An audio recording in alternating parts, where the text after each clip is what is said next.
ஆண்டவரும் அருமை இரட்சகருமாகிய இயேசு கிறிஸ்துவின் இனிய நாமத்தில் உங்கள் எல்லோரையும் வாழ்த்தி வரவேற்கிறேன். இந்த நாளிலே மீண்டும் நோவாவின் நாட்கள் என்ற தலைப்பிலே நாம் ஆண்டவருடைய சத்தியத்தை கற்றுக்கொள்ளப் போகிறோம். இயேசு கிறிஸ்துவனுடைய வருகை வெகு சமீபம். எனக்கு அருமையான தேவனுடைய அன்பு பிள்ளைகளே, மத்தேயு 24ஆம் அதிகாரத்திலே ஆண்டவராகிய இயேசு கிறிஸ்துவிடம் சீஷர்கள் கேட்கிறார்கள், உம்முடைய வருகைக்கும் உலகத்தின் முடிவுக்கும் அடையாளம் என்ன என்று சொல்லி கேட்கிறார்கள். அவர் அநேக அடையாளங்களை சொல்லுகிறார். அந்த அடையாளங்களிலே 80% மேல் நிறைவேறிவிட்டது, இன்னும் சில நிறைவேறிக் கொண்டிருக்கிறது.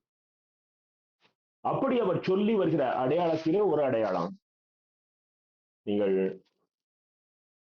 லூக்கா எழுதின சுவிசேஷம் 17ஆம் அதிகாரம் 26ஆம் வசனத்தை பார்த்தீர்கள். ஆனால் லூக்கா 17:26, நோவாவின் நாட்களில் நடந்தது போல மனுஷகுமாரனுடைய நாட்களிலும் நடக்கும். அதை மத்தேயு 24:37 மனுஷர் குமாரன் வரும் காலங்களில் நடக்கும் என்றிருக்கும், இங்க நாட்களில் நடக்கும் என்றிருக்கு. எனக்கு அருமையான தேவனுடைய அன்பு பிள்ளைகளே, நோவா காலத்துல எப்படி நடந்துச்சோ அவருடைய வாழ்க்கையில இந்த உலகத்தை புரட்டி போட்ட ஒரு காரியம் நடந்தது. இந்த உலகத்தை சுத்திகரித்த ஒரு காரியம் நடந்தது. இனி யார் இந்த உலகத்திலே வாழ வேண்டும் என்று சொல்லி தேவாதி தேவன் தீர்மானித்த ஒரு காரியம் நடந்தது. மிகப்பெரிய ஒரு ஆக்கினை தீர்ப்பு நடந்தது. இந்த உலகம் அக்கிரமத்தால் நிரம்பி காணப்பட்டது. தேவாதி தேவன், பாவத்தை பார்க்க மாட்டாத பரிசுத்த தெய்வம் இந்த உலகத்தை உண்டாக்கினதற்காக மனஸ்தாபப்பட்டார் என்று சொல்லி நாம் ஆதியாகமம் 6ஆம் அதிகாரத்தில் படிக்கிறோம். அன்றைக்கு மனஸ்தாபப்பட்டா இன்னைக்கு பார்த்து அவர் என்ன நினைச்சிட்டு இருப்பாரு? எனக்கு அருமையான தேவனுடைய அன்பு பிள்ளைகளே, இந்த நாட்களிலே வேத புத்தகத்தை அறிவுபூர்வமாக படிப்பதற்கு ஒரு கூட்ட மக்கள் ஆர்வமாக இருக்கிறார். அதை பல வேதாகங்களை கொண்டு அல்லது அதனுடைய மூல மொழிபெயர்ப்பை வைத்து அதை படிக்க வேண்டும், அதை அறிந்து கொள்ள வேண்டும் என்று ஆர்வமாக இருக்கிறார்கள். ஆனால் ஒரு எளியவனுக்கும் புரியும் விதமாக ஆவியானவர் எழுதியிருக்கிற எழுத்துக்களை புரிந்து கொள்வதிலே அவர்களுக்கு ஆர்வம் கிடையாது. அவர்கள் ஷேக்ஸ்பியருடைய நாவலை படிப்பதிலே எப்படி அறிவுபூர்வமாக படித்து அதை அறிந்து கொள்ள வேண்டும் என்று விரும்பினார்களோ, அல்லது தமிழ் இலக்கியங்களை எப்படி அறிவுபூர்வமாக அறிந்து கொள்ள வேண்டும் என்று விரும்புகிறார்களோ, அதே போல வேதத்தை படித்துக் கொள்வதிலே இன்றைக்கு ஒரு கூட்டம் மக்கள் விரும்புகிறார்கள். இன்னும் சில இடங்களிலே வேதத்தை விட்டு கொஞ்சம் விலகி கிரியைகள், அந்நிய பாஷை, அபிஷேகம், ஆராதனை, இவ்விதமான சில காரியங்களிலே தங்களை அதிகமாக உற்சாகப்படுத்திக் கொண்டு, ஆராதனைக்கு போய்விட்டு வந்தேன், நன்றாக இருந்தது என்று வீட்டிலே சொல்லிவிட்டு, அதற்கு பிறகு வீட்டுக்குள்ளே நடக்கிற காரியங்களிலே அவங்க அங்கே பெற்ற அபிஷேகத்துக்கும் அங்கே வெளிப்படுத்திய அபிஷேகத்துக்கும் வீட்டுக்குள்ளே அவர்கள் கட்சிக்கிற வார்த்தைகளுக்கும் எந்த சம்பந்தமும் கிடையாது. திருச்சபைக்குள் பரிசுத்தம், வீட்டிலே மகாபெரிய அசுத்தம். இவை எல்லாவற்றையும் இதை நீங்க மத்தேயு 24ஆம் அதிகாரத்தை எடுத்து வைத்துக் கொண்டு படியுங்க.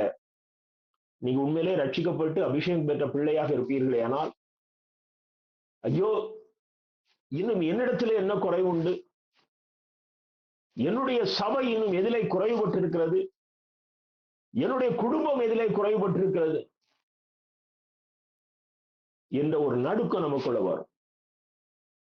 எனக்கு அருமையான தேவனுடைய அன்பு பிள்ளைகளே, வேதத்தை நம்முடைய உலகத்துல நமக்கு இருக்கிற அத்தனை அனுபவிக்கிற காரியங்கள், அது சொத்தாக இருக்கலாம், அது நம்ம வீட்டுல இருக்கிற உணவுப் பொருட்களாக இருக்கலாம், அல்லது உறவுகளாக இருக்கலாம், இவை எல்லாவற்றை காட்டிலும் இந்த வேத புத்தகத்தை விலை மதிப்பற்றதாக என்றைக்கு உணர தொடங்குகிறோமோ அன்றைக்குத்தான் நாம் இயேசு சென்ற பாதையிலே செல்ல ஆரம்பித்திருக்கிறோம் என்று ஏனென்றால் நான் ஏற்கனவே சொன்ன இந்த உலக சம்பந்தமான காரியங்கள் எல்லாமே நிலையற்றது. எல்லாமே நிலையற்றது. நேற்றைக்கு இருப்பவர் இன்றைக்கு இல்லை. ஆக நிலையற்ற காரியங்களிலே உனக்கு மகிழ்ச்சியை தரக்கூடியதை நீ அதிகமாக முக்கியத்துவம் கொடுத்து நிலையான ஒன்றை நீ இழந்து போகக்கூடாது. ஆகையினால்தான் இங்கே கர்த்தர் அநேக காரியங்களை அவங்களுக்கு சொல்றாரு. அந்த காரியங்களை அவங்க எந்த அளவுக்கு புரிஞ்சாங்கன்னு எனக்கு தெரியல. யுத்தம் நடக்கும், யுத்தத்தின் செய்திகளை கேட்பீர்கள், பூமி எதிர்ச்சி, அநேக இடங்களில் பூமி எதிர்ச்சி வரும், அநேக காரியங்கள் சொல்லிக்கொண்டே வருகிறார். ஆனால் அவர்கள் வரலாறு அடைந்தவர்கள், அவர்கள் நியாயப்பிரமாணத்தை கரைத்து குடித்தவர்கள். ஆனால் அவங்களுக்கு புரிகிற மாதிரி சொல்லணும்னு 2 சம்பவங்கள் சொல்றாரு. ஒண்ணு நோவாவின் நாட்களில் நடந்தது போல நடக்கும், இன்னொன்று லோத்தின் நாட்களில் நடந்தது போல். நோவாவின் நாட்கள்ல முழு உலகமும் நியாய தீர்ப்புக்குள்ளானது, முழு உலகமும் சுத்திகரிக்கப்பட்டது. லோத்தின் நாட்கள்ல பாவம் எந்த பகுதியில் அதிகமாக இருந்ததோ அந்த பகுதி ஆக்கினை தீர்ப்புக்குட்பட்டாயிற்று. ஆகவே என்னுடைய வருகைக்கு அடையாளம் என்ன என்றால் பாவம் இஞ்சி காணப்படும். எனக்கு அருமையான தேவனுடைய அன்பு பிள்ளைகளே, இந்த உலகத்துல அதிகமான பாவம் எப்பொழுது வருகிறதோ அன்றைக்கு என்னுடைய நியாய தீர்ப்பு இருக்கும் என்பதற்கு அடையாளமாக கர்த்தர் அந்த வார்த்தையை சொல்கிறார். நீங்க மத்தேயு 24ஆம் அதிகாரம் 39ஆம் வசனத்தை பாருங்கள். ஜலப்பிரளயம் வந்து அனைவரையும் வாரி கொண்டு போக மட்டும் உணராதிருந்தார்கள், அப்படியே மனுஷகுமாரன் வரும் காலத்திலும் நடக்கும். அங்கே ஒரு எச்சரிப்பின் சத்தம். அந்த பிரசங்கத்தை யார் பண்ணியிருப்பா? நோவா மாத்திரம்தான் பண்ணியிருப்பார். அவருக்கு மாத்திரம்தான் அந்த எச்சரிப்பின் சத்தத்தை உணர்ந்து சொல்லக்கூடிய ஒரு தகுதி இருந்தது. இந்த எச்சரிப்பின் சத்தத்தை அன்றைக்கு இருந்த ஜனங்கள் அசட்டை பண்ணினார்கள். இன்றைக்கும் கூட எச்சரிப்பின் சத்தம் ஜனங்களுக்கு பிடிக்கல. அன்றைக்கு ஒரு பாரம்பரிய திருச்சபையை சார்ந்த ஒரு சகோதரன் சொல்லுகிறார், எங்களுடைய சபையில இந்த டைமுக்கு மேல பிரசங்கம் பண்ணுனா சில குறிப்பிட்ட நபர்கள் டென்ஷன் ஆகிருவாங்க. ஏனென்றால் கல்லறைக்கு போகிறதுல அவ்வளவு ஆசை, பாதாளத்தை தெரிந்து கொள்வதிலே அவ்வளவு ஆர்வம். நீ வாழ்வதை, நீ அழியாமல் வாழ்வதை கற்றுத் தருவது திருச்சபை. உன்னை பரலோகத்துக்கு கரம் பிடித்து அழைத்து செல்வது திருச்சபை. இன்னும் சொல்ல போனால் சில திருச்சபைகளிலே அறிவிப்பு என்ற பெயரில் அதற்கு 1/2 மணி நேரம் எடுக்கிறாங்க. ஆனா அந்த வாரத்துக்குரிய மன்னாவுக்கு 1 மணி நேரம் செலவு செய்வது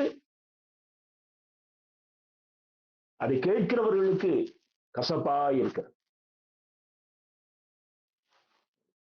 எனக்கு அருமையான தேவனுடைய அன்பு பிள்ளைகளே,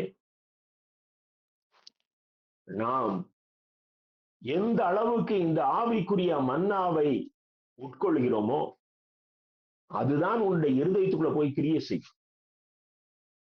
அதுதான் உன்னை உருவாக்கும். அதுதான் உன்னை நல்வழிப்படுத்தும். இங்கே மறுபடியும் நோவாவின் நாட்கள் என்றால், நோவாவின் நாட்களிலே என்னென்ன காரியங்கள் நடைபெற்றதோ அவை அனைத்தும் மீண்டுமாக இயேசு வருகையின் நேரம் நெருங்கிவிட்ட நாட்களிலே நடக்கும் என்று சொல்லி கர்த்தர் நமக்கு தெளிவுபடுத்துகிறார். எனக்கு அருமையான தேவனுடைய அன்பு பிள்ளைகளே, முதலாவது பாருங்கள், நோவாவின் நாட்களில் பூமியில் அக்கிரமம் மிகுந்தது. இன்னைக்கும் உலகத்துல அக்கிரமம், பாவம் மிகுந்து காணப்படுது. முந்தைய காலகட்டங்கள்ல எதெல்லாம் பாவம் என்று சொன்னார்களோ, நான் சொல்லுவது 40-50 வருடங்களுக்கு முன்பதா, அன்னைக்கு ஒரு பொண்ணை ஒரு தடவைக்கு 2 தடவை திரும்பி பார்த்தா அந்த பையன் என்ன எப்படி பாக்குறான் அப்படின்னு கேட்பாங்க. இப்போ ரோட்ல பப்ளிக்கா கையை பிடிச்சு கூட்டிட்டு போனா கூட இதெல்லாம் இப்ப கல்ச்சராய் மாறி போச்சு. இதுதான் டிஃபரன்ஸ். அப்போ அந்த பாவம் இன்றைக்கு அதிகமாகிவிட்டதினாலே நான் நினைக்கிறேன் கர்த்தருடைய வருகை சமீபமாகிவிட்டது. நீங்க ஆதியாகமம் 6ஆம் அதிகாரம் 5ஆம் வசனத்தை பாருங்கள். ஆதியாகமம் 6:5. மனுஷனுடைய அக்கிரமம் பூமியிலே பெருகிறது என்றும் அவன் இருதயத்தின் நினைவுகளின் தோற்றம் எல்லாம் நித்தமும் பொல்லாததே என்றும் கண்டார். ஏன்னா கர்த்தர் ஒரு மனுஷன் அப்படியே ஃபுல்லா அவர் ஸ்கேன் பண்ணி பார்க்கிறார். ஏன் அக்கிரமம் இருக்குன்னா அவன் இருதயத்துக்குள்ள தோண்டுகிற அந்த எண்ணம் எல்லாம் அக்கிரமமாக இருக்கிறது, அது பாவமாக இருக்கு. இருதயத்துக்குள்ளது நல்லதே வருவதில்லை, தோன்றுவது எல்லாம் அக்கிரமம். இந்த செய்தியை கேட்கிற எனக்கு அருமையான தேவனுடைய அன்பு பிள்ளைகளே, இந்த செய்தியை கேட்கும் போது நீங்க உங்களை கொஞ்சம் சீர்தூக்கி பாருங்க. வருகை நெருங்குது, இல்லைன்னா நம்முடைய சாவு நெருங்குது. அதற்கு பிறகு நம்முடைய மரணத்திற்கு பிறகு நமக்கு நம்மை புதுப்பித்துக் கொள்ள டைம் கிடையாது. அந்த லாசரு நாட்களிலே வாழ்ந்த ஐஸ்வர்யானை போல நரகத்துக்கு போன பிறகு உனக்கு புத்தி தெளிஞ்சு பிரயோஜனம் இல்லை. கருமையான தேவனுடைய அன்பு பிள்ளைகளே, இந்த நாள் உங்களுக்கு ஒரு ஆசீர்வாதத்தின் நாள் என்று நான் கூறும். கொஞ்சம் இந்த செய்தியை நீங்கள் உற்சாகத்தோடு உன்னிப்பாக கவனியுங்கள். அங்க தேவன் சொல்லுகிற வார்த்தையை பாருங்க, அவன் இருதயத்தின் நினைவுகளின் தோற்றம் எல்லாம் பொல்லாதது. ஒரு காரியத்தை நீங்க எப்படி பாக்குறீங்க, ஒரு காரியத்தை நீங்க எப்படி ஜட்ஜ் பண்றீங்க? நேற்றைக்கு வரைக்கும் ஒருத்தர் மோசம்னு சொல்றீங்க, அந்த ஆள் உங்ககிட்ட வந்து அழுத உடனே அடுத்த நாள் உங்களுக்கு அவர் மேல அன்பு பொங்குது. அப்போ உங்க இருதயத்தின் நினைவின் தோற்றம் எப்படி இருக்கிறது?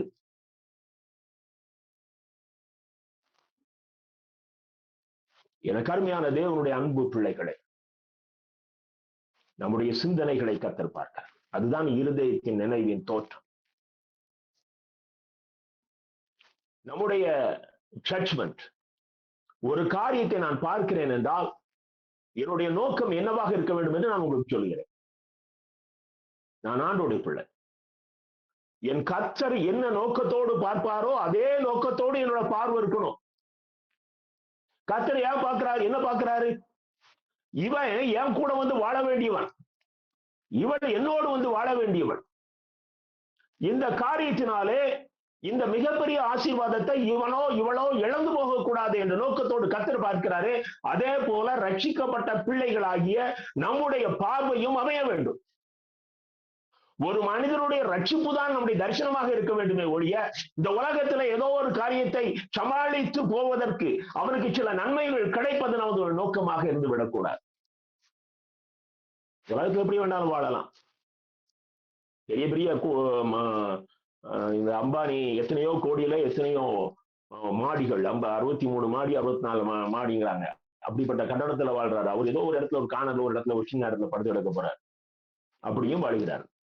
எதுவுமே இல்லாமல் சென்னையில பிளாட்ஃபார்ம்ல வாழ்றாங்க. எதுவும் கிடையாது, சொந்த இடமே கிடையாது. ரயில்வே ஸ்டேஷனை ஒட்டி இருக்கிற பிளாட்ஃபார்ம்ல வாழ்றாங்க. ஆக வாழ்வது, இந்த உலகத்திலே வாழ்வதற்காக, எப்படியோ வாழ்வதுதான் என்னுடைய நோக்கம் என்ற நிறைவிலே நாம் எல்லா காரியங்களையும் முடிவெடுப்போமே. ஆனால் நம்முடைய சிந்தனை, நம்முடைய நினைவுகளின் தோற்றம் பொல்லாததாய்த்தான் இருக்கும்.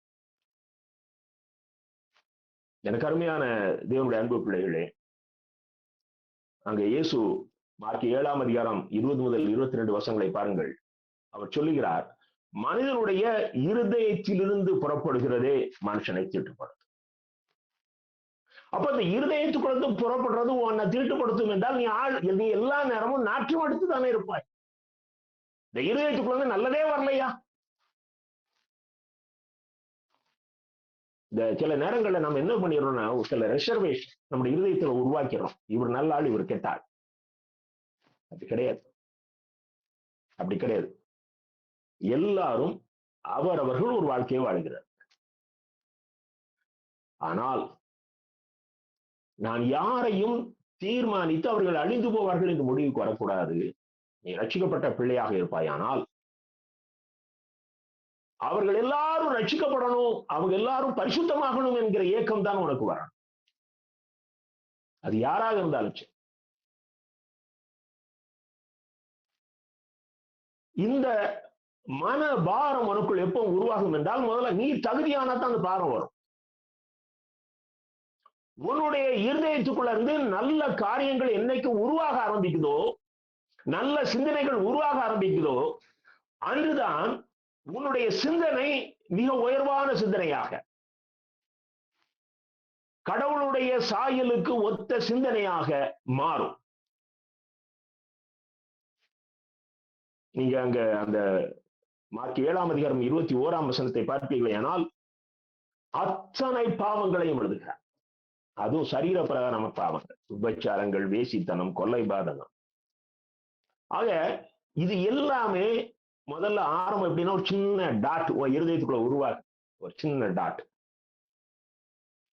அந்த உருவாகிற அந்த சின்ன டாட்டு, அந்த புள்ளி வளர்ந்து வளர்ந்து வளர்ந்து அது உனக்குள் இருந்து அது கிரியை செய்ய ஆரம்பிக்கிறது. கருமையான தேவனுடைய அன்பு பிள்ளைகளே, இந்த நாட்களிலே மிக கொடிய பாவங்கள் மனிதர்களிடத்திலிருந்து மிக அதிகமாக வெளிப்படுகிறது, மிக அருவருப்பாக வெளிப்படுகிறது. பூமியில பாவம் ரொம்ப நிரம்பி காணப்படும்.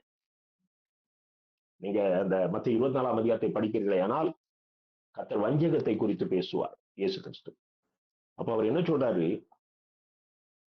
இந்த நாட்களை நான் ரொம்ப அதிகமா நீடிக்க விட மாட்டேன். ஏன்னா நான் தெரிந்து வைத்திருக்கிற பிள்ளைகள், இந்த பிள்ளைகள் எல்லாருமே என்னால் தெரிந்து கொள்ளப்பட்டவர்கள். அப்படிப்பட்ட பிள்ளைகள் இந்த வஞ்சகத்துள் விழுந்து விடக்கூடாது. ஆகையினாலே நான் அந்த நாட்களை குறைக்க போகிறேன் என்று சொல்கிறார். இன்னைக்கு இந்த உலகத்துக்குள்ள பெரிய ஒரு வஞ்சக ஆவி இறங்கியிருக்கு. ஜனங்கள் வேத புத்தகத்தை விட்டுவிட்டு மனிதர்களை பார்த்து வார்த்தைக்கு ஓடுகிறார்கள். வேத புத்தகத்தின் வார்த்தைக்கும் மனிதர்களின் வார்த்தைக்கும் வேறுபாடு இருக்குமே, ஆனால் அவன் எவ்வளவு விளம்பரப்படுத்தப்பட்ட அல்லது எவ்வளவு திரட்கூட்டமான மக்களை கவரக்கூடிய அல்லது எவ்வளவு மிகப்பெரிய ஸ்தாபனத்தை நடத்தினாலும் சரி, இஸ் அகைன்ஸ்ட் கிரைஸ்ட். அவன் கிறிஸ்துவுக்கு எதிரி. வேதத்திலே ஆதியாகமம் முதல் வெளிப்படுத்தல் வரைக்கும் தேவாதி தேவனுடைய ஆசியினால் ஆவியானவர் எழுதிய அத்தனை வார்த்தைகளும் நம்மை நியாயந்தீர்க்கும் பொழுது ஆய்வுக்கு உட்படுத்தப்படும். ஆகவே இதுல எதையுமே புரட்டி பேச நமக்கு உரிமை கிடையாது.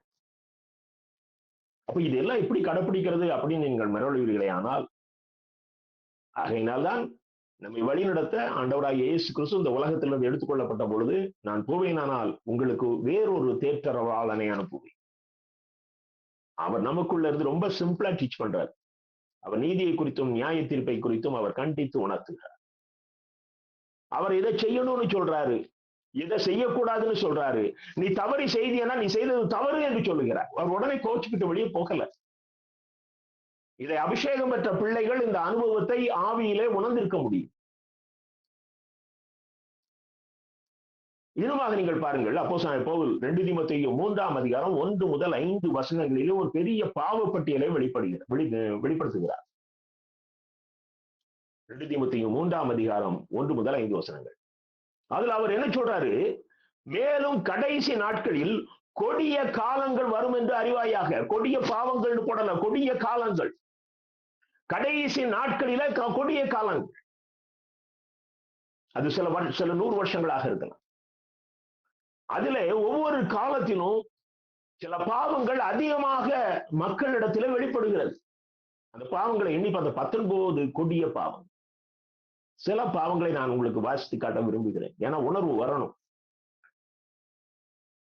எப்படி எனில் 2ஆம் வசனம், மனுஷர்கள் தற்பிரியராயும் பணப்பிரியராயும் இருப்பார்கள். செல்பிஷ்னஸ். தன்னை வச்சுதான் எல்லாத்தையும் இடம் ஓடுறது. விட்டு கொடுக்கிற மனப்பான்மை இல்லவே இல்லை. ஜனங்கள் இன்னைக்கு சாதாரணமாக பதவிகளுக்கு இயங்குகிறார், ரெகக்னைசன் அந்தஸ்துக்கு இயங்குகிறார்.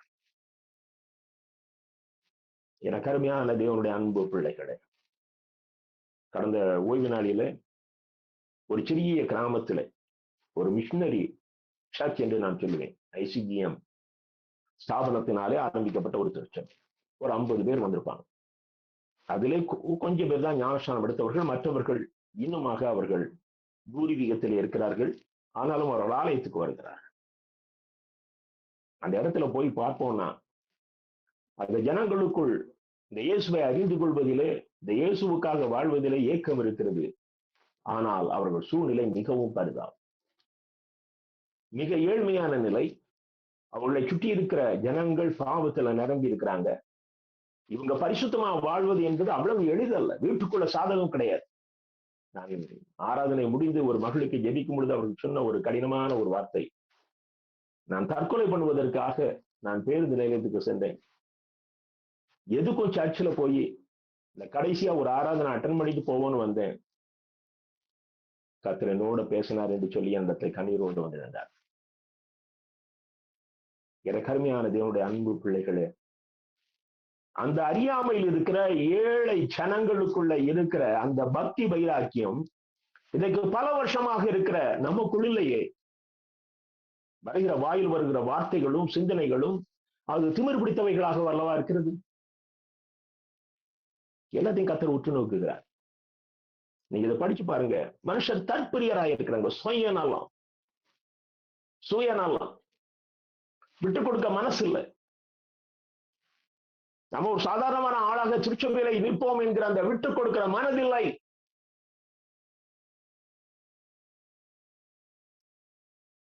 அவர்கள் எதற்கு திருச்சபைக்கு வருகிறார்கள்? ஆறுதலுக்காக, இந்த ஆண்டவரை அறிந்து கொள்வதற்காக. ஆனா நான் எதுக்கு திருச்சபைக்கு போகிறேன்? எனக்கு ஒரு அந்தஸ்து வேண்டும் என்பதற்காக. அந்த திருச்சபைக்கு வருகிற எல்லோரும் என்னை மதிக்க வேண்டும் என்பதற்காக. இத மனுஷன் பார்க்கிறானா இல்லையோ, கர்த்தர் பார்த்துக் கொண்டிருக்கிறார். அதைத்தான் இங்க பவுல் சொல்லுகிறார், அது கடைசி கால கொடிய அனுபவம். இன்னுமாக சில காரியங்களை பார்ப்போம். நான் எல்லா பாவத்தையும் சொல்ல விரும்பவில்லை. நான் 8:45 முடிக்க வேண்டும். தாய் தகப்பன்மாருக்கு கீழ்ப்படியாதவர்கள். இந்த கடைசி காலத்துல பிள்ளைகள் தாய் தகப்பன்மாருக்கு கீழ்ப்படிவதில்லை. வீட்டுக்கு இன்னைக்கு இந்த பிரச்சனை இருக்குது. மிக கொடிய ஒரு காரியம். பிள்ளைகள் அவர்களே தங்களுக்கு வாழ்க்கை துணையை தேடிக் கொள்கிறார்கள். இன்னைக்கு பேப்பர்ல நான் ஒரு காரியம் படிச்சேன். ஒரு 10th படிக்கிற பொண்ணு ஒரு 40 வயதுக்காரன் கூட ஓடிட்டார். அவங்க கூட தான் வாழ்வேங்கிறார். அந்த பேரண்ட்ஸ் கதறாங்க. போலீஸ் ஸ்டேஷன்ல வச்சு இது நடக்குது. அவனும் 3 பிள்ளைகளுக்கு தகப்பனானால் இந்த பிள்ளைக்கு உணர்வு இல்லை. நீங்க தாய் தகப்பன்மாருக்கு கீழ்ப்படிய மாட்டாங்கன்னா அந்த காலத்துல கடைக்கு போச்சுன்னா போக மாட்டாங்க. இதுதான் பெரிய கீழ்ப்படியாம. ஆனால் இன்றைக்கு உங்கள் பிள்ளைகள் உங்களை கை கழுவி விட்டு அவர்களே அனைத்து முடிவுகளையும் எடுக்கிறார்கள். நீங்க ஒரு பார்வையாளரா அவங்க வாழ்க்கையில இருக்கலாம், அவ்வளவுதான். அவங்க உங்ககிட்ட இந்த ஆலோசனையும் கேட்க மாட்டாங்க. இதுதான் இன்னைக்கு மெஜாரிட்டி ஃபேமிலியுடைய நிலைமை. இது கடைசி காலம். இது இயேசுவை அறியாத புறவினத்தார் வீடுகளில் மாத்திரமல்ல, கிறிஸ்தவ வீடுகளிலேயே இருக்கிறது. ஊழியக்காரங்க வீடுகள்ல இருக்குதுங்க. ஊழியக்காரருடைய வீடுகள்ல இருக்குது. இன்னுமாக நீங்கள் பாருங்கள், ஜனங்கள் நன்றி அறியாதவர்கள், பரிசுத்தம் இல்லாதவர்களாக இருக்கிறார்கள். நல்லா கவனிச்சுக்கணும். அபிஷேகம் பெறாமல் பரிசுத்தம் வரவே வராது. நீங்கள் சன்மார்க்க ஜீவியம் செய்யலாம் உங்களுடைய மூளை அறிவிலே. ஆனால் பரிசுத்தம் இல்லாதவர்கள் இன்னைக்கு அப்போஸ்தலனாகிய பவுல் குறிப்பிடுவது உன்னுடைய அபிஷேகத்தை. ஆவியானவர் உண்மையாக உனக்குள் நிறைவாக வந்து வாழ்வாரையானால் உனக்குள்ள அந்த பரிசுத்த வாழ்க்கை வெளிப்படும். இன்னும் ஒரு பாவத்தை அவர் வலியுறுத்துகிறார் பாருங்கள். ஜனங்கள் சுபாவ அன்பு போயிடும். ஏன் தகப்பன் பிள்ளையை கெடுக்கிறான்? அந்த பிள்ளைங்கிற அன்பு அவனுக்குள்ள இல்லை. ஏன் மனைவிய கணவன் கொல்றதுக்கு தன்னுடைய கரங்களை ஓங்கிச்சான்? அவள் மனைவி என்கிற அன்பு அவனுக்குள்ள இல்லை. சுபாவ அன்பு இல்லாதவர்களாக சகோதரருக்குள்ள இடத்தை பிரிக்கிறதுல அத்தனை பிரச்சனைகள். ஒரு சகோதரன் தன்னை விட வசதியாக இருந்தால் உடன் பிறந்த அடுத்த சகோதரனுக்கு அது வெறுப்பாய் இருக்கிறது. ஜனங்களுக்குள்ள சுபாவ அன்பு குறைஞ்சு போச்சு. இச்சை அடக்கம் இல்லாதவர்கள். இதுதான் இந்த உலகத்துல அதிகமாக பரவி இருக்கிற பாவம். இச்சை அடக்கம் கிடையாது. எப்போ எந்த நேரத்துல எதை வேணாலும் செய்யலாம். இன்னைக்கு கிறிஸ்தவர்களே போதைக்கும் மதுபானத்துக்கும் அடிமைகளாக இருக்கும் பொழுது திருச்சபை எதை போதிக்க முடியும்?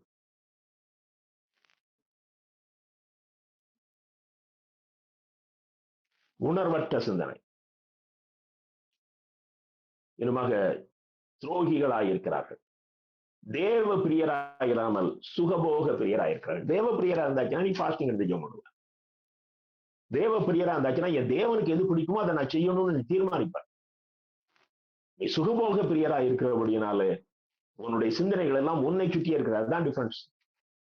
தேவ பிரியருக்கும் சுகபோக பிரியருக்கும் என்ன வேறுபாடு என்றால், தேவனை பிரியப்படுத்துவதா அல்லது உன்னுடைய விருப்பப்படி வாழ்வதா?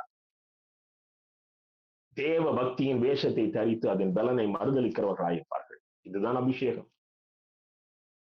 நீ பக்தியா சர்ச்சுக்கு அப்படி பைபிளை தூக்கிக்கிட்டு போறதும், வாங்க பிரதர் வாங்க சிஸ்டர் கையெடுத்து கும்பிடுவதும் அல்ல. அது தேவ பக்தியின் வேஷம். அதன் பலனை மறுதளிக்கிறவர்கள். அதுதான் அபிஷேகம். ஒரு மனுஷனுக்குள்ள ஆவியானவரை அவன் அனுபவித்த ஆவியின் நிறைவை பெற்ற ஒரு அனுபவம் இருக்க வேண்டும். இதுல 19 பாவங்களை கடைசி கால பாவங்கள் என்று அப்போஸ்தலனாகிய பவுல் பட்டியலிடுகிறார். அத்தனை பாவங்களும் இன்றைக்கு இந்த உலகத்தில் இருக்கிறது. ஆகவே இயேசு சீக்கிரம் வரப்போகிறார். இன்னுமாக நீங்கள் யூதாவின் புத்தகம் 1ஆம் அதிகாரம், ஒரே அதிகாரம் தான் உண்டு, 18, 19 வசனங்களை பாருங்கள். கடைசி காலத்திலே தங்கள் துன்மார்க்கமான இச்சைகளின்படி நடக்கிற பரியாசக்காரர் தோன்றுவார்கள். தங்கள் துன்மார்க்கமான இச்சைகளின்படி நடக்கிற பரியாசக்காரர் தோன்றுவார்கள் என்று உங்களுக்கு சொன்னார்களே. இவர்கள் பிரிந்து போகிறவர்களும் ஜென்ம சுபாவத்தாரும் ஆவி இல்லாதவர்களுமே. இங்க ஒரு 3 தலைப்புல இந்த பாவங்கள், கடைசி கால பாவங்களை பட்டியலிடுகிறார். அவர்கள் பிரிந்து போகிறவர்கள், அவர்கள் ஜென்ம சுபாவத்தார், அவர்கள் ஆவி இல்லாதவர்கள். இத புதிய மொழிபெயர்ப்பு விவிலியத்திலே எவ்விதமாக போடப்பட்டுள்ளது என்றால், அவர்கள் பிரிவினையை உண்டு பண்ணவர்கள். சர்ச்சுக்குள்ள பிரிவினை உண்டு பண்ணுகிறவன் இந்த கடைசி கால பாவத்துல சிக்கி தவிக்கிறான். அது மிகப்பெரிய சாத்தானுடைய தந்திரம். பிரிவினை உண்டு பண்ணுவது சாத்தானுடைய சுபாவம். ஆங்காங்கே பிரிவுகள் வரும்பொழுது அவர்களை பேசுவது மாத்திரமல்ல, அதற்காக நீ கண்ணீரோடு ஜெபிக்கணும். சபைக்குள்ள ஒற்றுமை வரணும். எல்லாரும் ஒண்ணு போல இருக்க மாட்டாங்க. நீ ரட்சிக்கப்பட்டவன், நீ ஜெபிக்கலாமே. நீ ரட்சிக்கப்பட்டவள், நீ கண்ணீரோட போராடி ஜெபிக்கலாமே. அதற்கு தான் கர்த்தர் உன்னை தெரிந்தெடுத்திருக்கிறார். பிரிவினையை உண்டு பண்ணுபவர்கள் மனித இயல்பின்படி நடப்பார்கள். ஜென்ம சுபாவத்தார், ரொம்ப அருமையான டிரான்ஸ்லேஷன். மனித இயல்பின்படி நடப்பவர்கள்.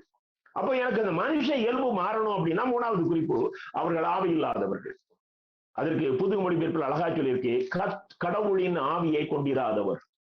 அப்போ உனக்குள்ள அந்த ஆவியாருடைய நிறைவு வந்தாதான் உன்ட்டு அந்த மனித இயல்பு மாறும். எனக்கு அருமையான தேவனுடைய அன்பு பிள்ளைகளே, நோவாவின் நாட்களில் பாவம் அக்கிரமம் மிகுந்திருந்தது. கர்த்தர் இந்த உலகத்தை படைத்ததற்காக மனஸ்தாபப்பட்டார். அவர் இந்த உலகத்தை அழிக்க சித்தம் கொண்டார்.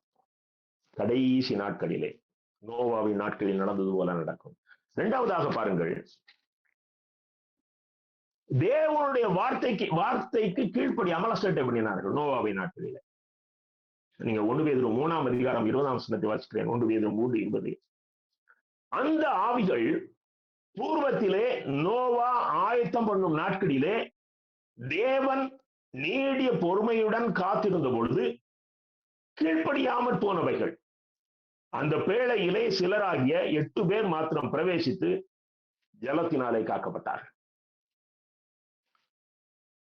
ஆண்டவராகிய இயேசு கிறிஸ்து அந்த பூமியின் வயிற்றில் இருந்த அந்த நாட்கள் 3 நாட்களிலே அவர் நோவாவின் நாட்களிலே கீழ்ப்படியாமற் போன ஆவிகளுக்கு உபதேசித்தார் என்று அங்கே பேதுரு எழுதுகிறார்.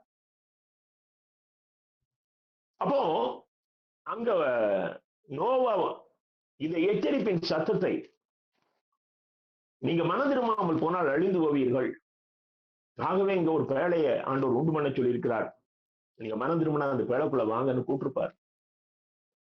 அதுதான் இப்படி சொல்றாரு. நோவா பேழையை ஆயத்தம் பண்ணும் நாட்களிலே தேவன் நீடிய பொறுமையுடைய காத்திருந்த போது கீழ்ப்படியாமல் போனவர்கள். கர்த்தர் காத்திருந்திருக்கிறாரு, ஆனால் அவங்க கீழ்ப்படியல. இன்னைக்கும் அதே கீழ்ப்படியாமைதான் மிக அதிகமாக இருக்கிறது. அதுவும் குறிப்பாக திருச்சபைக்குள், ஆண்டவரை அறிந்த சந்ததிக்குள் இந்த வார்த்தைக்கு கீழ்ப்படிதல் என்பது மிக கடினமாகிவிட்டது. ரோமர் 2:8 பாருங்கள். சண்டைக்காரராயிருந்து சத்தியத்திற்கு கீழ்ப்படியாமல் அநியாயத்துக்கு கீழ்ப்படுகிறவர்களுக்கோ உக்கிர கோபாக்கினை வரும். சத்தியத்துக்கு கீழ்ப்படிய முடியல, வேதத்துக்குனால கீழ்ப்படிய முடியல. ஆனால் அநியாயத்துக்கு கீழ்ப்படுகிறார்கள். எனக்கு அருமையான தேவனுடைய அன்பு பிள்ளைகளே, இந்த அநியாயம் எந்த பகுதிகளில் இருந்து உங்களை நோக்கி வந்தாலும் நீ அதற்கு கீழ்ப்படுகிறாய். இன்னைக்கு கிறிஸ்தவ சபைகளிலே பெரிய பெரிய பதவிகளுக்கு நடக்கிற தேர்தல்களிலே காசு வாங்கி கொண்டு ஓட்டு போடுகிறார்கள். அன்னைக்கு ஒருத்தர் சொல்லிட்டு இருக்கிறாரு, ஒரு ஓட்டுக்கு 18 லட்சம் கொடுத்தாங்க அப்படிங்கிறார். மிக ஒரு கொடிய காலத்துக்குள்ள வந்திருக்கு. இந்த 15 லட்சத்தை பெற்றுக்கொண்டவரும் சபையில நின்று ஆராதனை நடத்துறவர் தான். அவர் கை வச்சு உங்களை அபிஷேகத்துக்குள்ள வழி நடத்துகிறேன் என்று சொல்கிறவர். 15 லட்சம் கொடுத்தவர் அதற்கு மேல உள்ள பதவியில உள்ளவர். அவர் மேய்ப்பர்கள் எல்லாம் கை வச்சு அபிஷேகிக்கிற பிரதான மேய்ப்பர். எவ்வளவு கொடூரமான பாவங்கள் இன்னைக்கு சொல்லுகிறது. இயேசு சீக்கிரம் வரப்போகிறார். சத்தியத்தை போதிக்கிறவர்கள் சத்தியத்திற்கு கீழ்ப்படுவதில்லை, சத்தியத்தை பிழைப்பாக்கி கொண்டார்கள். எனக்கு அருமையான அன்பு திருச்சபை பிள்ளைகளே, இந்த நாளை உங்களுக்கு ஒரு ஆசீர்வாதத்தின் நாளாக மாற்றிக்கொள்ளுங்கள். என்னுடைய வாழ்க்கையில் ஒரு மாற்றம் வரும். இன்னைக்கு இரவு நம்முடைய கடைசி இரவாக இருக்கலாம். இந்த நாளை நீங்கள், நான் இனி என்னுடைய வாழ்க்கையில நீங்கள்லாம் ரட்சிக்கப்பட்ட பிள்ளைகள், எந்தெந்த பகுதிகளில் குறைவு இருக்கிறதோ அதை சரி செய்வதற்கு இந்த நாளிலே நீங்கள் ஒப்புக் கொடுங்க. நீங்க ரோமர் 10:1 முதல் 3 பாருங்கள். அதுல சகோதரரை இஸ்ரவேலர் ரட்சிக்கப்பட வேண்டும் என்பதே என் இருதயத்தின் விருப்பமும் நான் தேவனை நோக்கி செய்யும் விண்ணப்பமா இருக்கிறது. இஸ்ரவேலருக்காக அவர் சொல்லுகிறார். அப்போ தேவனை பற்றி அவர்களுக்கு வைராக்கியம் உண்டென்று அவர்களை குறித்து சாட்சி சொல்கிறேன், ஆகிலும் அது அறிவுக்கேற்ற வைராக்கியம் அல்ல. இன்னைக்கு அப்படித்தான் இருக்குது. தேவனை பற்றி வைராக்கியம் இருக்குது. எங்க சபை இதுதான். சில காரியங்களிலே தேவையற்ற வைராக்கியம் நம்மை ஆட்கொண்டிருக்கிறது. ஆனால் அது வேதத்தின் அறிவுக்கு ஏற்ற வைராக்கியம் அல்ல. 3 பாருங்கள். எப்படி என்றால், அவர்கள் நீதியை அறியாமல் தங்கள் சுயநீதியை நிலைநிறுத்த தேடுகிறபடியால் தேவ நீதிக்கு கீழ்ப்படியாதிருக்கிறார்கள். அவர்கள் நீதியை அறியாமல் தங்கள் அவங்களுக்குள்ள ஒன்றை தீர்மானித்துக் கொண்டு அதை வலியுறுத்துகிறபடியால் தேவனுடைய நீதிக்கு அவர்கள் கீழ்ப்படிவதில்லை. இன்னைக்கு இந்த கீழ்ப்படியாமை என்ற பாவம் இன்றைக்கு சபைகளிலே மிக அதிகமாக இருக்கிறது. நோவாவின் சத்தத்தை கேட்டு அன்றைக்கு உலகத்தில் இருந்த ஜனங்கள் கீழ்ப்படியாமையினாலே தங்களுக்கு முன்னால் இருந்த மிகப்பெரிய கிருபையை இழந்து போனார்கள். இன்றைக்கும் கூட எனக்கு அருமையான தேவனுடைய அன்பு பிள்ளைகளே, சில நேரங்கள்ல உங்க முன்னால நிற்கிற போதகருடைய வார்த்தைகள் கடினமாக இருக்கலாம். ஆனால் நான் சொல்வேன், அதுதான் ஆசீர்வாதம். ஒரு செடிக்கு எந்த தொந்தரவும் பண்ணாம அப்படியே வெறுமனே தண்ணி ஊத்தினீங்கன்னா அந்த செடி வளர. ஒடிக்க வேண்டியதை ஒடிச்சு அதை சுற்றிலும் தோண்டி எரு போட்டு அதை அவ்வப்பொழுது கொஞ்சம் கடினமான பாதைக்குள்ளே வழிநடத்தினால்தான் அது கனியை கொடுக்க முடியும். கிறிஸ்தவ வாழ்க்கை அப்படித்தான். எனக்கு அருமையான தேவனுடைய அன்பு பிள்ளைகளே, கர்த்தர் உங்களோடு பேசுகிற அந்த எச்சரிப்பின் வார்த்தைகள் வேதத்தின்படி சரியாக இருக்குமே, ஆனால் அது கர்த்தர் பேசுகிறது, மனுஷர் பேசுகிறதால் அந்த வார்த்தைக்கு நீங்கள் கீழ்ப்படிய வேண்டும். இன்றைக்கு நோவாவின் நாட்களிலே எப்படி கீழ்ப்படியாம இருந்ததோ அதே கீழ்ப்படியாம இன்றைக்கு அதிகமாக இருப்பதற்கு காரணம், இன்றைக்கு அநேக ஊழியக்காரர்கள் தேவனுடைய வார்த்தைக்கு கீழ்ப்படியாமல் தங்கள் சுய நீதியை வெளிப்படுத்த அவர்கள் இயக்கங்களையும் கூட்டங்களை நடத்தி கொண்டிருக்கிறபடினாலே இன்றைக்கு இந்த கீழ்ப்படியாமை என்கிற அந்த கொடிய பாவம் ஜனங்களுக்குள் பரவி இருக்கிறது. நீங்க 1 பேதுரு 4:17 பாருங்கள். நியாய தீர்ப்பு தேவனுடைய வீட்டிலே துவக்கும் காலமாய் இருக்கிறது இது. முந்தி நம்மிடத்தில் அது துவங்கினால் தேவனுடைய சுவிசேஷத்திற்கு கீழ்ப்படியாதவர்களின் முடிவு என்னவாயிருக்கும்? வெளியிருக்கிற ஜனங்களுக்கு நீ என்னதான் சுவிசேஷம் சொன்னாலும் அதை அண்டர்ஸ்டாண்ட் பண்றது கஷ்டம். ஆனால் வேதத்தை அறிந்த திருச்சபையில் இருந்து தான் நியாய தீர்ப்பு துவங்க போகிறது. வசனத்தின்படிதான் நியாய தீர்ப்பு. நாமே கீழ்ப்படியாமல் இருப்போமே, ஆனால் நம்முடைய நிலைமை என்ன? நீ ரட்சிக்கப்படாத புறவினத்தாரை பார்த்துக் கொண்டிருக்கிறாயே, திருச்சபையிலே தலைமுறையாக அமர்ந்திருக்கிற நீ சத்தியத்திற்கு கீழ்ப்படியாமல் இருப்பாயே, ஆனால் உன்னுடைய முடிவு என்ன? நீங்க எசேக்கியேல் 30 அதிகாரம் 33 அதிகாரம் 30 31 வசனத்தை பாருங்கள். எசேக்கியேல் 33 30 31. மேலும் மனுபுத்திரனே, உன் ஜனத்தின் புத்திரர் சுவர் ஓரங்களிலும் வீட்டு வாசல்களிலும் உன்னை குறித்து பேசி, கர்த்தரிடத்திலிருந்து புறப்பட்ட வார்த்தை என்னவென்று கேட்போம் வாருங்கள் என்று ஒருவரோடொருவர் சகோதரனுடைய சகோதரன் சொல்லிக் கொள்வான். சுவர் ஓரம்னா தெருக்கல்ல, வீட்டுக்குள்ள தெருக்கல்லையும் வீட்டுலையும் சொல்லுவாங்களாம், பேசிக்கிடுவாங்க. கர்த்தர் என்ன சொல்றாரு பாப்போம்னு வருவாங்களாம். எசேக்கியாட்ட வருவாங்க. அடுத்த வசனம், ஜனங்கள் கூடி வருகிற வழக்கத்தின்படி உன்னிடத்தில் வந்து, அது அவங்களுக்கு வழக்கம், அது அவங்களுக்கு பழக்க வழக்கம் தானே ஒழிய அவங்க ஆர்வமா வரல. கூடி வருகிற வழக்கத்தின்படி உன்னிடத்தில் வந்து உனக்கு முன் என் ஜனங்கள் போல உட்கார்ந்து, அவங்க வந்த நோக்கம் வேற, என்ன சொல்றாரு பாப்போம் தான் வந்திருக்கிறாங்க. ஆனா உன் முன்னால இருக்கனா நீ அது என்னுடைய ஜனங்கள், கர்த்தருடைய ஜனங்கள் என்று நினைத்து விடாது. உனக்கு முன் என் ஜனங்கள் போன்று உட்கார்ந்து உன் வார்த்தையை கேட்கிறார்கள். ஆமா, அவங்க உன் வார்த்தையை தான் கேட்கிறாங்க. உன் வாயிலிருந்து வர்றது என்னுடைய வார்த்தை நினைக்கல. ஒரு நாளும் முன்னால் இருந்து பேசுகிற ரட்சிக்கப்பட்ட அபிஷேகம் பெற்ற போதகர் பேசுகிற வார்த்தைகள். நான் ஏன் அதை ரட்சிக்கப்பட்ட அபிஷேகம் பெற்ற என்று சொல்றேன் என்றால், ரட்சிக்கப்படாத அபிஷேகம் பெற்ற போதகர்கள் இன்றைக்கு அநேகர் இருக்கிறார்கள். அவர்கள் பேசுவது அவருடைய வார்த்தைகள் அல்லது சாத்தானுடைய வார்த்தைகள். ஆனால் ரட்சிக்கப்பட்டு அபிஷேகம் பெற்று பரிசுத்தமாக வாழ்கிற போதகர் பேசுகிற வார்த்தைகள் கர்த்தருடைய வார்த்தை.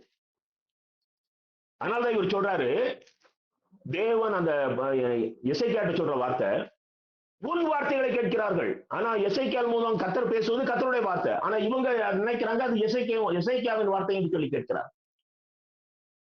ஆனாலும் அவர்கள் அவைகளின்படி செய்கிறது இல்லை. ஆமா, யாதான் எசேக்கியாவின் வார்த்தை தானே கேட்கிறாங்க. அவங்க எப்படி அதுக்கு கீழ்ப்படிவாங்க? அவர்கள் அவைகளின்படி செய்கிறதில்லை. அவர்கள் தங்கள் வாயினால் இன்பமாக பேசுகிறார்கள். இன்னைக்கு பாஸ்டர் பேசினது ரொம்ப நல்லா இருக்கு. இன்னைக்கு தான் நல்லா பேசினாரு. தங்கள் வாயினால் இன்பமாய் பேசுகிறார்கள், அவர்கள் இருதயமோ பொருளாசையை பின்பற்றி போகுது. அவங்க இருதயம் பணம் சம்பாதிக்கிறது, அதுதான் அவங்க எண்ணம். சர்ச்சைக்கு வர்றதே என்ன ஆசீர்வதியும் கேட்கறது தான், வேற ஒன்னும் கேட்க மாட்டான். என்ன ஆசீர்வதியும். எனக்கு அருமையான தேவனுடைய அன்பு பிள்ளைகளே, சத்தியத்திற்கு கீழ்ப்படியுங்கள், சத்தியம் உங்களை விடுதலையாக்கும். மூன்றாவதாக பாருங்கள், அவர்களால் காணாததை விசுவாசிக்க முடியவில்லை. நோவாவின் நாட்களிலே அன்னைக்கு வாழ்ந்த ஜனங்களுக்கு கர்த்தர் என்ன சொல்றாரு, இன்னும் 40 நாட்கள் ஒரு பெரிய மழை வரப்போகுது. அந்த மழை 40 நாட்கள் பெய்யும். அவங்களுக்கு மழையை பார்த்தது இல்லை. நீங்க ஆதியாகமம் 2 அதிகாரம் 5 வசனத்தை பார்க்கிறீர்கள். ஆனால் அந்த 5 அதிகாரம் கடைசி வரி வாசிக்கிறேன். தேவனாய கர்த்தர் பூமியின் மேல் இன்னும் மழையை பெய்ய பண்ணவில்லை. மூடு பனி பூமியில் இருந்து எழும்பி பூமியெல்லாம் நினைச்சது. பூமிக்குள்ள இருந்து பனி எழும்பிதான் அதனாலதான் பூமியில விளைச்சல் வந்தது. நோவாவின் நாட்கள்ல தான் முதல் மழை பெய்யுது. ஆகவே மழை பெய்யும் சொன்னதான் பார்க்கல, ஆகையினால அவன் அதை நம்ப முடியல. எபிரேயர் 11 அதிகாரம் 7 வசனத்தை பாருங்கள். விசுவாசத்தினாலே நோவா தற்காலத்திலே காணாதவைகளை குறித்து தேவ எச்சரிப்பு பெற்று பயபக்தி உள்ளவனாகி, தற்காலத்திலே காணாத, அவன் கண்களால மழைன்னு ஒன்ன பார்த்தது இல்லை. ஆனா அந்த காணாதவை குறித்து எச்சரிப்பு பெற்று, மழைன்னு ஒண்ணு பெய்யுங்கிறாரு, ஆனா அவன் அதை நம்புறான், பெற்று பயபக்தி உள்ளவனாகி தன் குடும்பத்தை ரட்சிப்பதற்கு பேழையை உண்டு பண்ணினான். ஆண்டவர் சொல்லிட்டாரு, பேழையை செஞ்சிருவோம், மழைன்னு வரும்னாரு. எப்படி இருந்தா நமக்கு என்ன, அழிவு உண்டு, ஆகவே நாம் பேழையை செய்வோம். அதனாலே ஆக்கினைக்குள்ளானதென்று தீர்த்து விசுவாசத்தினால் உண்டாகும் நீதிக்கு சுதந்திரவாளியான கருமையான தேவனுடைய அன்பு பிள்ளைகளே, இன்னைக்கும் நம்ம ஜனங்கள் அநேகருக்கு மோட்சத்து மேல நம்பிக்கை இல்லை. அன்னைக்கு ஒரு பெரும் பணக்காரர்கிட்ட பேசிட்டு இருக்கிறேன். நீங்க எல்லாம் சொல்றீங்க, பார்ப்போம், வரட்டும். அதாவது வந்து ஐஸ்வர்யான் ஒருத்தன் நரகத்துல போய் தானே, பாதாளத்துல போய் தானே, ஓ இப்படி எல்லாம் உண்டு அப்படிங்கறத அவன் உணர்ந்து கொண்டான். ஆனா அவனுக்கு ஒண்ணு தெரிஞ்சது, இனி நாம போய் நாம நல்லா வாழ்ந்து நாம பரதீசுக்கு போக முடியாது. ஆகவே வெளியே இருக்கிற என் சகோதரர்களாவது இங்க வராம பரதீசுக்கு போகட்டுங்கிற ஆசை அவனுக்கு வந்து. ஆனா இன்றைக்கு வசதி உள்ள மக்கள், பண வசதி உள்ளவர்கள், இந்த உலகத்திலே சம்பூர்ணமாக வாழ்கிறவர்கள், அவர்கள் கிறிஸ்தவர்களாக இருந்தாலும் அந்த செகண்ட் கம்மிங், மோட்சம், இதுல எல்லாம் நம்பிக்கை இல்லை. நம்பிக்கை இருந்தா நீ இவ்வளவு தப்பு பண்ண மாட்டீங்க. நீ சபையை உனக்கு ஆதாயமாக பயன்படுத்திக் கொள்ள மாட்டாய். உனக்குள்ள ஒரு தாழ்மை, ஒரு பயம், ஒரு நடுக்கம், ஒரு பரிசுத்தம் இருக்குமே. எனக்கு அருமையான தேவனுடைய அன்பு பிள்ளைகளே, பாருங்க அப்போஸ்தலர் 13ஆம் அதிகாரம் 40ஆம் 41ஆம் வசனத்தை வாசிக்கிறேன். அப்போஸ்தலர் 13, 40, 41. அன்றியும் தீர்க்கதரிசிகளின் புத்தகத்திலே, அதாவது ஆபகுக் 1ஆம் அதிகாரம் 5ஆம் வசனத்துல, அசட்டைக்காரரே பாருங்கள், பிரமித்து அழிந்து போங்கள், உங்கள் நாட்களில் ஒரு கிரியையை நடப்பிப்பேன், ஒருவன் அதை உங்களுக்கு விவரித்து சொன்னாலும் நீங்கள் விசுவாசிக்க மாட்டீர்கள் என்று சொல்லி இருக்கிறபடி உங்களுக்கு நேரிடாதபடிக்கு எச்சரிக்கையா. ஒருத்தவங்களுக்கு விவரித்து சொன்னாலும் அதை விசுவாசியாமல் நீங்கள் இருந்து விடாதீர்கள், எச்சரிக்கையா இருங்க. எனக்கு அருமையான தேவனுடைய அன்பு பிள்ளைகளே, கண்டு விசுவாசிக்கிறவர்களை காட்டிலும் காணாது விசுவாசிக்கிறவர்கள் பாக்கியவான்கள். பாருங்க, பேதுரு ரொம்ப அழகா சொல்றாரு. 2 பேதுரு 3ஆம் அதிகாரம் 3ஆம் 4ஆம் 6ஆம் வசனம். கடைசி நாட்களில் பரியாசக்காரர் வந்து தங்கள் சுய இச்சைகளின்படியே நடந்து, அவங்க இஷ்டப்படி வாழ்வாங்க. அவங்க எல்லாம் சர்ச்சுக்கு தான் வராங்க, சர்ச்சில் இருக்கிறவங்க தான். அவர் வருவார் என்று சொல்லுகிற வாக்கு தத்தம் எங்கே? நீ எல்லா வாக்கு தத்தத்தையும் எடுத்துக்கிடுவா, ஆனா அவர் வருவார் என்று சொல்லுகிற வாக்கு தத்தத்து மேல உனக்கு டவுட் இருக்கும். அந்த வாக்கு தத்தம் எங்கே? பிதாக்கள் நித்திரை அடைந்த பின்பு சகலமும் சிருஷ்டிப்பின் தோற்றம் முதல் இருந்த விதமா இருக்கிறது. ஆமாயா, எங்க தாத்தா எங்க முப்பாட்டன் எல்லாம் செத்துத பிறகு அவங்க காலத்துல வாழ்ந்தாங்க, இறந்தாங்க. அது பிறகு எங்க அப்பா காலத்துல வாழ்ந்தாங்க, இறந்தாங்க. நாங்களும் அப்படியே அதே பாதைக்கு போறோம். இதுல என்ன பிறகு அவர் வர்றாரு போறாரு, என்னையா வார்த்தை? இன்னைக்கு அப்படிப்பட்ட ஒரு அவிசுவாசம் இன்றைக்கு கிறிஸ்தவர்களுக்குள்ள வந்திருக்குது, மகா பெரிய அவிசுவாசம். காணாதவைகளை நம்புகிற பக்குவத்தை பிசாசோட இருதயத்திலிருந்து எடுத்து போட்டான். 6வது வசனத்தை பாருங்கள். அப்பொழுது இருந்த உலகம் ஜல பிரளயத்தினாலே அழிந்தது என்பதை மனதார அறியாமல் இருக்கிறார். அந்நாட்களில் ஒரு பெரிய அழிவு ஜலப்பிரளயத்தினால வந்தது அப்படின்னா என்ன அர்த்தம்? இன்னொரு பேர் அழிவு வரப்போகிறது. எனக்கு அருமையான தேவனுடைய அன்பு பிள்ளைகளே, கடைசியாக ஒரு காரியத்தை நான் சொல்லி நிறைவு செய்ய விரும்புகிறேன். 4வதாக, நோவாவின் நாட்களிலே ஒரு ஆக்கினை தீர்ப்பை கர்த்தர் கொடுத்தார். அது நமக்கு எச்சரிப்பாக கொடுக்கப்பட்டது. இந்த உலகத்துல பாவம் செய்தவர்கள் 99 பேர், உலகத்துல 100 பேர் வாழ்றாங்க. பாவம் செய்தவர்கள் 99 பேர். ஒருத்தன் தான் நீதிமான்னா 99 பேரையும் அழித்து அந்த ஒரு நீதிமான மட்டும் நான் காப்பாற்றுவேன், நான் அதில எந்த ஈவு இறக்கமும் காட்ட மாட்டேன் என்பதற்கு திருஷ்டாந்தமாக தேவாதி தேவன் நோவாவினுடைய வாழ்வை நமக்கு முன்பாக வைத்திருக்கிறார். ஆகையினால் தான் இயேசு கிறிஸ்து தம்முடைய வருகையின் அடையாளமாக சொல்லும் பொழுது நோவாவின் நாட்களில் நடந்தது போல நடக்கும் என்று சொல்லுகிறார். எனக்கு அருமையான தேவனுடைய அன்பு பிள்ளைகளே, 2 பேதுரு 2ஆம் அதிகாரம் 5ஆம் 6ஆம் வசனங்களை பாருங்கள். பூர்வ உலகத்தையும் தப்ப விடாமல் நீதியை பிரசங்கித்தவனாகிய நோவா முதலான 8 பேரை காப்பாற்றி அவபக்தி உள்ளவர்கள் நிறைந்த உலகத்தின் மேல் ஜலப்பிரளயத்தை வரப்பண்ணி சோதோம் குமரா என்னும் பட்டணங்களை சாம்பலாக்கி கவிழ்த்து போட்டு ஆக்கினைக்குள்ளாக தீர்த்து பிற்காலத்திலே அவபக்தியாய் நடப்பவர்களுக்கு அவைகளை திருஷ்டாந்தமாக வைத்தார்.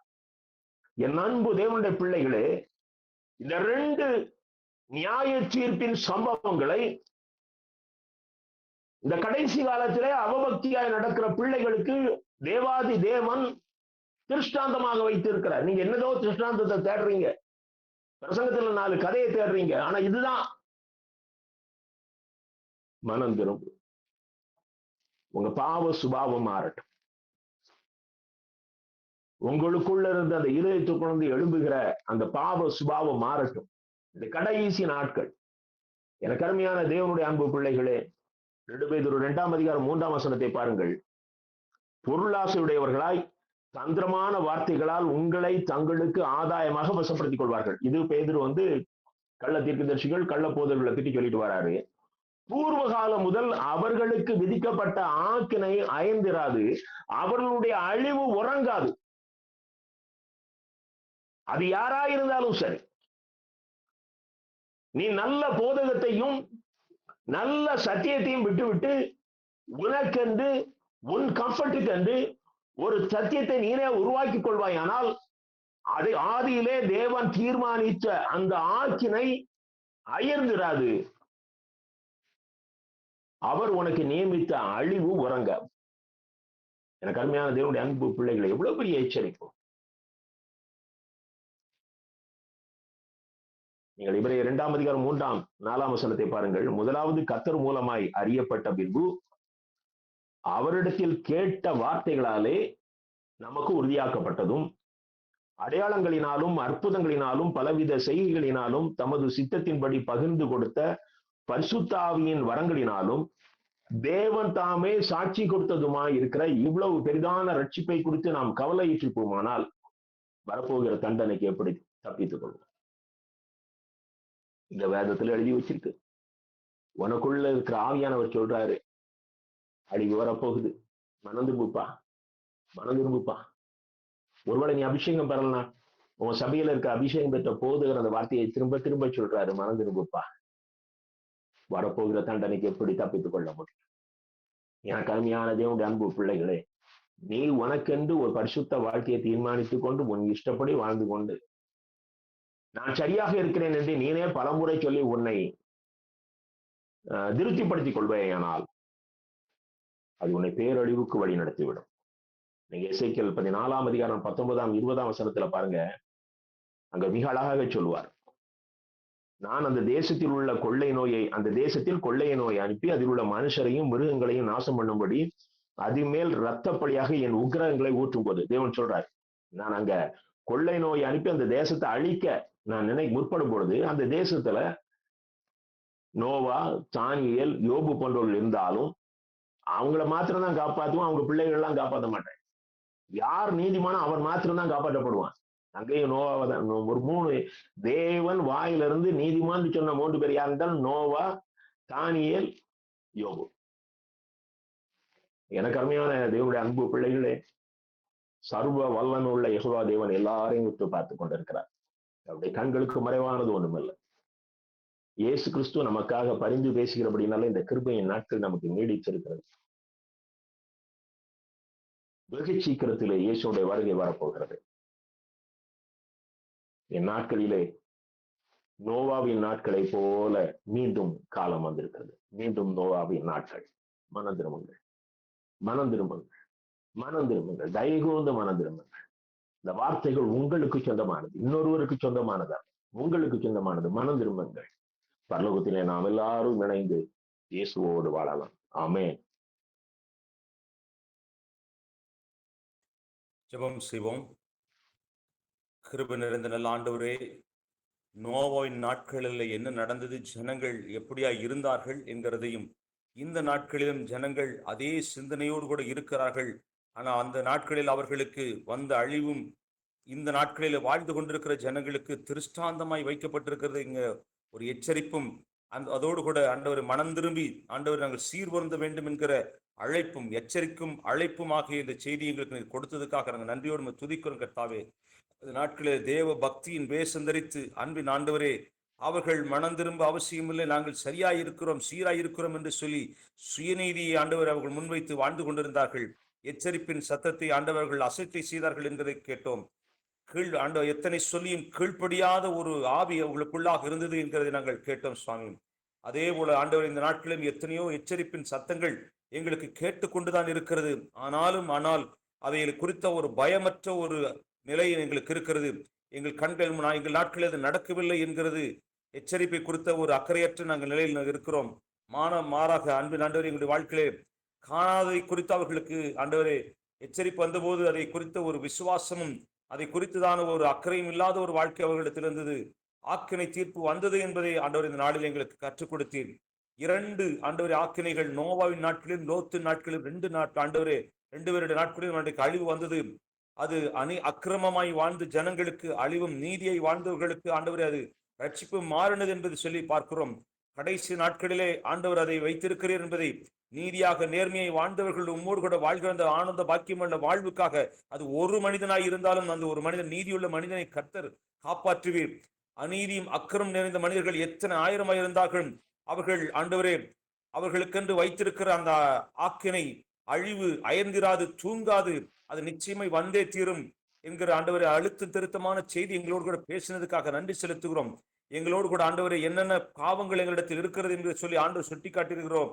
அவை எல்லாவற்றையும் ஆண்டவர் நாங்கள் எங்களுக்குள் இருக்கிறதை அடையாளம் கண்டு தேவையற்ற வைராக்கியங்கள், அன்பின் ஆண்டவரே நீதியை அறியாமல் நாங்கள் தங்களுடைய சுயநீதியை வைத்திருக்கிற காரியங்கள், அன்பின் ஆண்டவரே சுவாப அன்பு இல்லாத ஒரு வாழ்க்கை, சுயநலமான வாழ்க்கை எல்லாம் எங்களிடத்தில் இருக்கிறதா என்பதை பரிசோதித்து பார்த்து, அன்பின் ஆண்டவரை விட்டுவிட்டு தேவ நீதிக்குரிய காரியங்களை ஆண்டவர் நாங்கள் தெரிந்து கொள்ளவும், அதை எங்களுடைய வாழ்விலே அப்பியாசப்படுத்திக் கொள்ளவும் கர்த்தர் இந்த நாளிலே எங்களை அழைத்ததற்காக நன்றி செலுத்துகிறோம். இந்த நாளிலும் பங்கு பெற்ற ஒவ்வொரு பிள்ளைகளுக்காக உண்மை துதிக்கிற கர்த்தாவே, ஆமென். இந்த பிள்ளைகள் அன்பின் ஆண்டவரே இந்த செய்தி மீண்டும் மீண்டுமாக அவர்கள் உள்ள கேட்டு, அன்பின் ஆண்டவரே சீர்படுத்த வேண்டியவர்களை சீர்படுத்தவும், சரிபடுத்த வேண்டியவர்களை சரிபடுத்திக் கொள்ளவும், அன்பின் ஆண்டவரை ஒப்பிட்டு வேத வசனத்தோடு ஒப்பிட்டு பார்த்து, நான் இந்த வார்த்தையத்தோடு என் வாழ்க்கை எப்படி சரியா இருக்கிறதா இல்லை என்று சீர்படுத்திக் கொள்ள கர்த்தர் கிருபை பாராட்ட வேண்டும் என்று ஜெபிக்கிறோம். தொடர்ந்து ஆண்டவர் இன்னும் அதிகமான ஜனங்கள் பங்கெடுக்க ஆண்டவர் வாசல்களை திறந்து கொடுக்க வேண்டும் என்று ஜெபிக்கிறோம். இந்த நாளிலும் ஒரு 20க்கும் அதிகமானவர்கள் பங்கெடுத்திருக்கிறார்கள். அதற்காக நன்றி செலுத்துகிறோம். தொடர்ந்து வருகின்ற நாட்களில் இந்த செய்தியை கேட்கிறவர்கள் மற்றவர்களுக்கு சொல்லி அழைத்து வருகின்ற ஒரு பண்பை கர்த்தர் உருவாக்கி தருகிறதுக்காக நன்றி செலுத்துகிறோம். தொடர்ந்து ஆண்டவரை நீர் எங்களோடு கூட இடைபடுவீராக. உம்முடைய எச்சரிப்பின் சத்தம் எங்களோடு கூட கேட்கட்டும். இது எங்களுக்கு எச்சரிப்பின் சத்தமாயில்ல, எங்கள் மீது வைத்திருக்கிற அக்கறை அன்பு என்கிற நிலைப்பாட்டோடு நாங்கள் எடுத்துக்கொண்டு அந்த எச்சரிப்புக்கு நாங்கள் ஆண்டவரை எங்கள் கேட்டு நாங்கள் கீழ்ப்படிய எங்களுக்கு உதவி செய்ய வேண்டும் என்று ஜெபிக்கிறோம். தாழ்த்துமுடைய கருத்தில் எங்களை தருகிறோம். ஆட்கொண்டு எங்களை வழிநடத்தும். இரட்சகராகிய இயேசு கிறிஸ்துவின் திருப்பெயர்களை தாழ்மையோடு வேண்டுகிறோம் எங்கள் அன்பின் பரலோக பிதாவே, ஆமென். கர்த்தருடைய ஜெபத்தை சொல்லுவோம். பரமண்டலத்தின் பிதாவே, உம்முடைய நாமம் பரிசுத்தப்படுவதாக, உம்முடைய ராஜ்யம் வருவதாக, உம்முடைய சித்தம் பரமண்டலத்தில் செய்யப்படுவது பூமியிலும் செய்வதாக. அன்றைய வேண்டிய ஆகாரத்தை தாரும், கடனாளிக்கு மன்னிக்கிறது போல எங்கள் பாவ குற்றங்கள் எங்களுக்கு மன்னியும். எங்களை சோதனைக்குள் பிரவேசிக்க பண்ணாமல் தீமண்டித்துக் கொள்ளும். ராஜ்யமும் வல்லமையும் மகிமும் என்றென்றைக்கும் முடியலே சுவாமி, ஆமேன். நம்முடைய ஆண்டவராக இயேசு கிறிஸ்துவின் கிருபை, பிதாவாகிய தேவனுடைய அன்பு, பரிசுத்தாவின் ஐக்கியம் இன்றும் என்று சதா காலங்களிலும் நம் அனைவரோடு கூட இருந்து, நம்முடைய கேட்டதை செய்தியோடு கூட இருந்து சீர்தூக்கி பார்த்து நம்மை வழிநடத்தி காப்பாராக, ஆமேன். என் ஆத்துமாவே கர்த்தரை ஸ்தோத்திரி, என் முழுடைய பரிசுநாமத்தை ஸ்தோத்திரி, என் ஆத்துமாவே கர்த்தரை ஸ்தோத்திரி, கர்த்தர் செய்த சகல உபகாரங்களையும் மறவாதே, ஆமேன்.